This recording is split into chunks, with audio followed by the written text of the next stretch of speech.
be truly effective, a good narcotics agent must know and love narcotics. In fact, a good narcotics agent should have narcotics in his blood. What's your name, boy? Dr. Scott Washington. Where you from, fool? Los Angeles.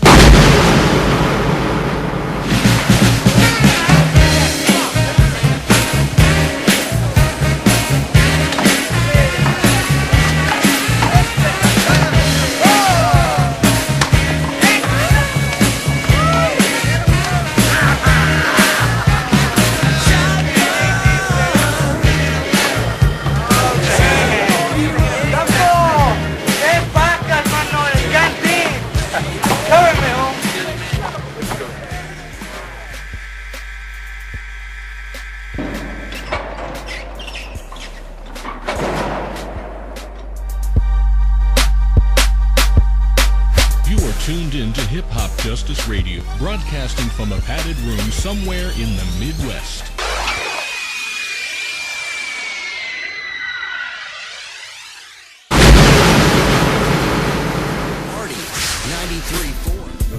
Now, it is alleged that the CIA also helped the Contras raise money for arms by introducing crack cocaine into California. I am a former Los Angeles police narcotics detective, and I worked South Central Los Angeles, and I will tell you, Director Deutschem, the agency has dealt drugs throughout this country for a long time. There are lots of folks out there, and there are books written on this by people who are in a position to know. Former DEA agents, former CIA operatives, things like that. And they tell stories about huge amounts of money, large-scale corruption in the big parts of government, etc. By the way, the head of the DEA, his name is Rob Bonner, is a friend of mine throughout the first George Bush administration, documented that yes, the CIA was involved with the importation of a fair amount of cocaine with regard to the Iran-Contra, etc. But it just has to happen because of the money. Let me understand what you're saying. A ton of cocaine was smuggled into the United States of America. Well, in cooperation with the CIA? That's exactly what appears to have happened. Are you aware of whether or not narcotics proceeds at some time may or may not have supported Contra efforts? Yes, sir. Narcotics proceeds were used to shore up the Contra effort. Did you personally play a role in some of the transfer of that money?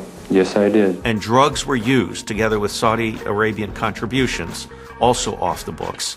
Drugs were used by the CIA to carry out a covert action that had been forbidden by Congress. I was in the marijuana and hashish business for 25 years. I spent 25 years of my life living in Southeast and Southwest Asia, where I saw the CIA, through their political agendas, allow the production of opium poppies and heroin production in Southwest and Southeast Asia that eventually reached these shores. Why do you think heroin use has gone up so much? It's very important for the American taxpayer to understand that Afghanistan was producing virtually no heroin under the Taliban and is now responsible for 80% of the heroin coming to the United States and the Western countries. Now, we invaded Afghanistan right after 9/11, secured the country in November. Just by coincidence, the planting season for the opium poppy is November, and you harvest in late May and early June. Former DEA agent Celerino Castillo served in the DEA, where he helped to eradicate vast poppy fields. When the Taliban was in Afghanistan, they were what they were, but they were definitely against opium crops cultivation. And a lot of it was destroyed. We secured the country just in time to release a whole bunch of opium warlords for prison. It was in the news. Well, drug money could soon be funding Al-Qaeda and other terror groups. These beautiful-looking flowers are fueling some ugly addiction and terrorism. When you've taught everybody how to make money with hard drugs, what are they supposed to do? Stop? Police don't bother them. The U.S. military has other priorities. So within this past year that the U.S. government has control of Afghanistan, why is there a major crop of heroin that's going to be coming into the U.S. or has come into the U.S.?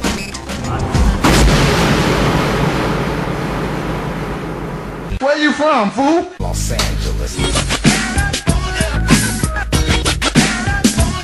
What did you say your name was? What did you say your name was? Hip Hop Justice Radio. Where we from?